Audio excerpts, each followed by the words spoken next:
You are watching the press preview, a first look at what's on the front pages as they arrive. It's time to see what's making the headlines with Novara Media's contributing editor, Moya Lothian-McLean, and Conservative Home's deputy editor, Henry Hill. They'll be with us from now until just before midnight.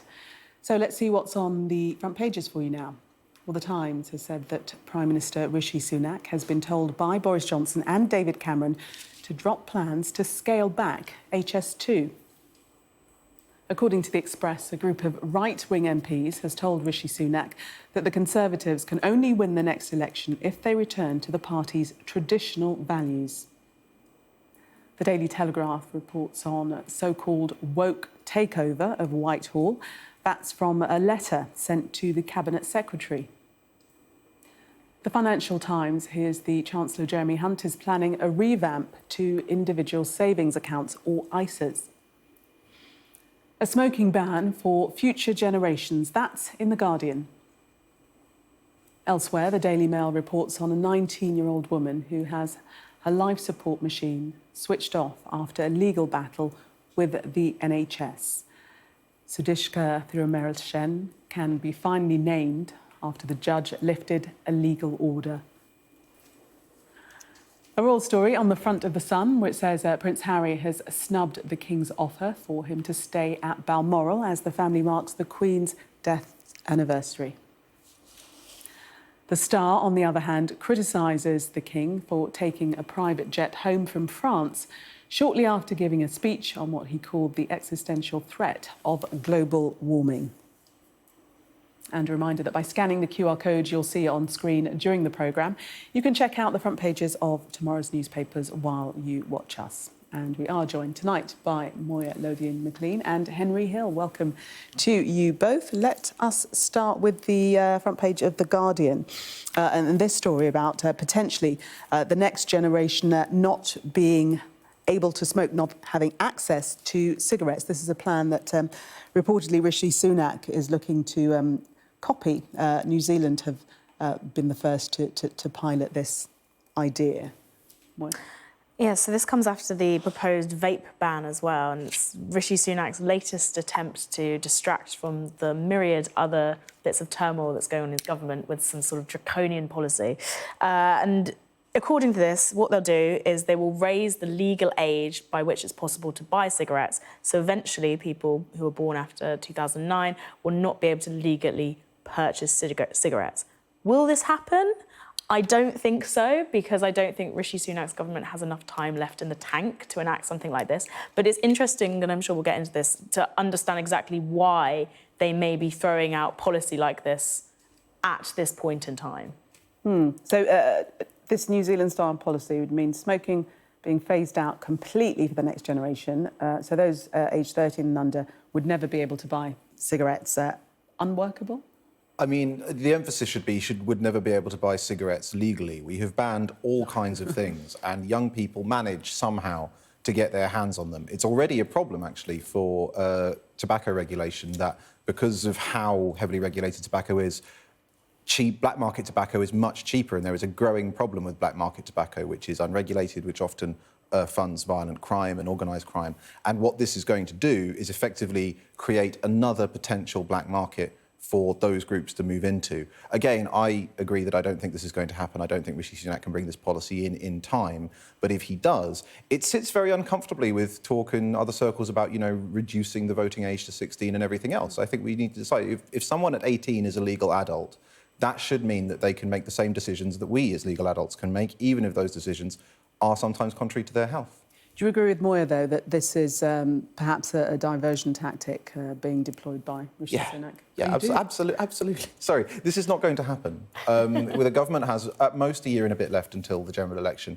The Conservative Party hates this kind of policy, generally. The British public will love it, right? Because, one, they love banning things in general, and they especially love banning things for other people, which is mostly what this will be. So it would be a very popular policy. But the idea that he will get this drawn up, drafted by the Department of Health, past his own MPs and into law by the next election is for the birds. OK, so a big cross on that one. It's never going to happen, according to these two. Let's move on to the Times. Now, is this going to happen?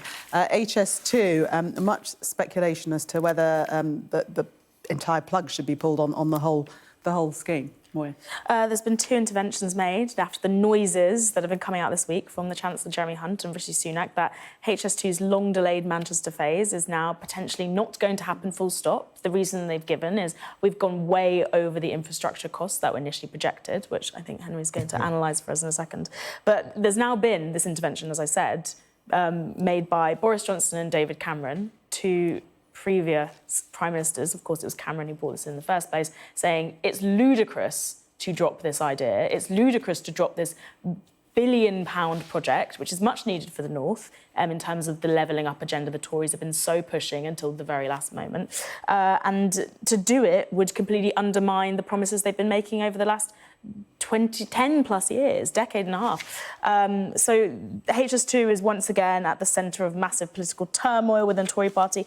And I can't understand why they want to drop it, because it is delivering on all the agendas they claim to, apart from the spending. It's the money.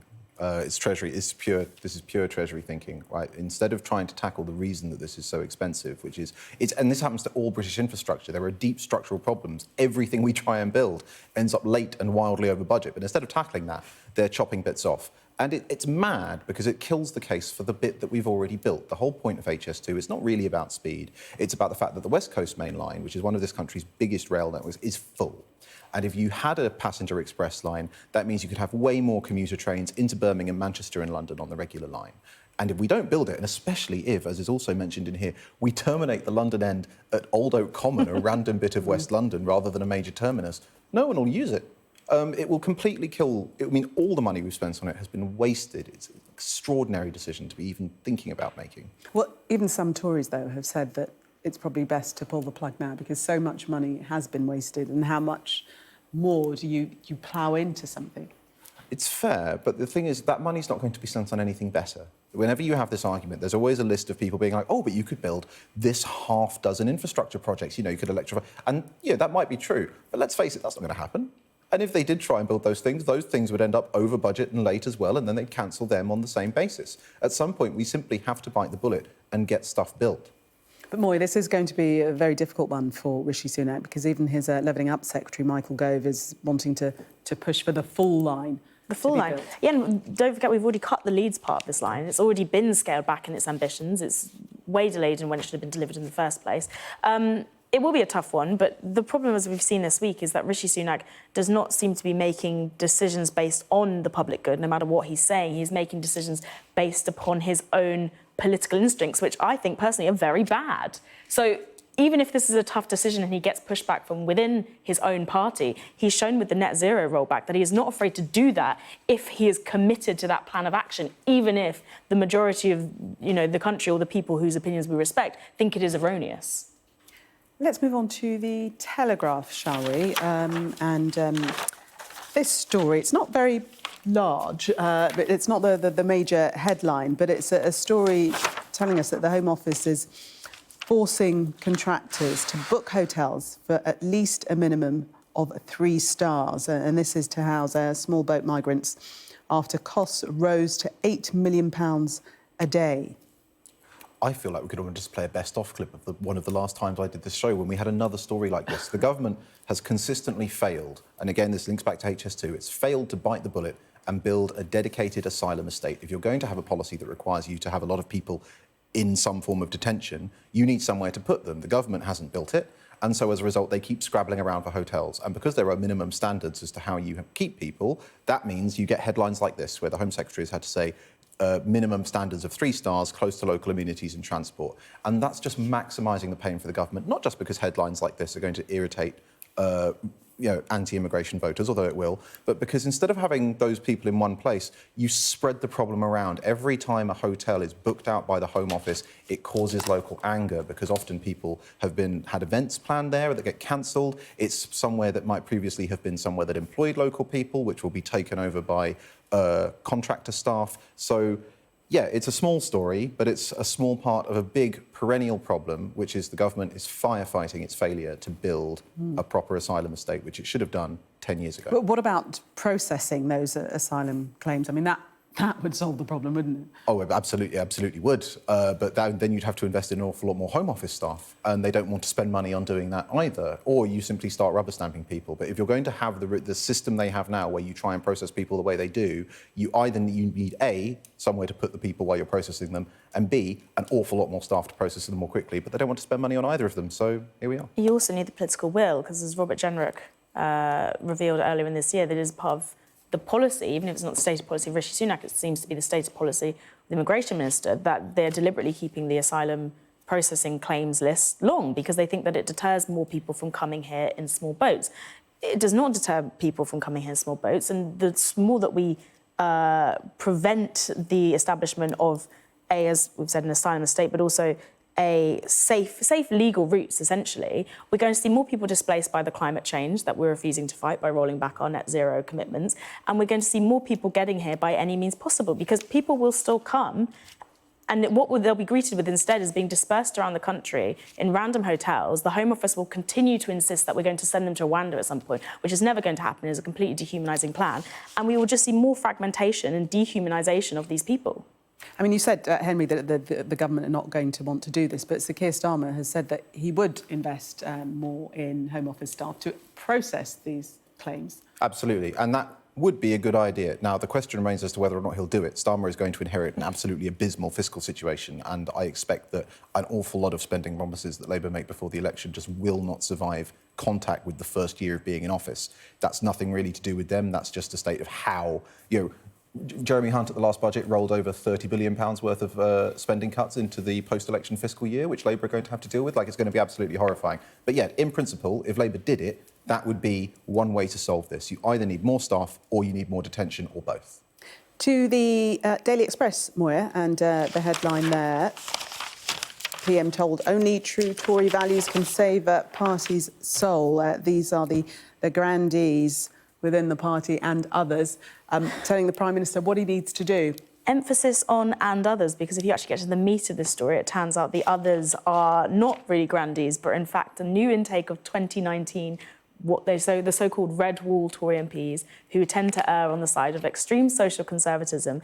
And the true Tory values that they're referring to is go even harder on the extreme right-wing policies that we've seen rolled out thus far. They're saying, the liberal threat from the Liberal Democrats and, Labour is nothing in these blue wall seats. Don't worry about that. We need to hammer the message we're doing. We need to go harder on cutting back net zero. We need to go hard on immigration. We need to do all the things that we've already seen us drop about 20 points in the polls. Just keep on doing that. So the idea that as grandees saying this is actually quite misleading when you get into the depth of this article. And Henry, do you think the Prime Minister is going to heed the advice, and are they right? Well, I mean, he'll have to heed it to an extent, because there's quite a lot of these MPs and he's got a very fractious parliamentary party. This is one of the reasons I don't think the smoking ban will happen.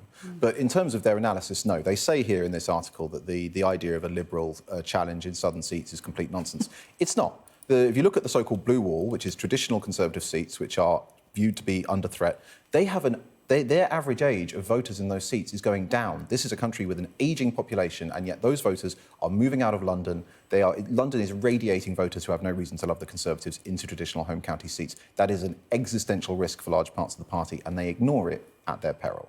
OK, Henry and Moya for the moment. Thank you very much. Coming up, the King gives a speech on the existential threat of climate change, then flies home in a private jet. Is that a mixed message?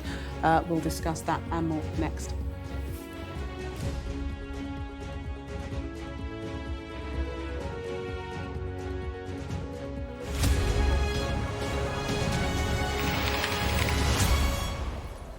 You are watching the press preview. Still with me, Moya Lothian-McLean and Henry Hill. Let's take a look at the Times, this story, page 4 of the Times, about electric cars and the price of second-hand electric cars. They're suggesting that they've almost fallen 25% in the past year. Dealers are blaming this on consumer confidence, and we've had the delay to the 2050 net zero target. Well, not a delay to the target, but a delay to the ban on petrol and diesel cars, moved from 2030 to 2035. And this is affecting the market.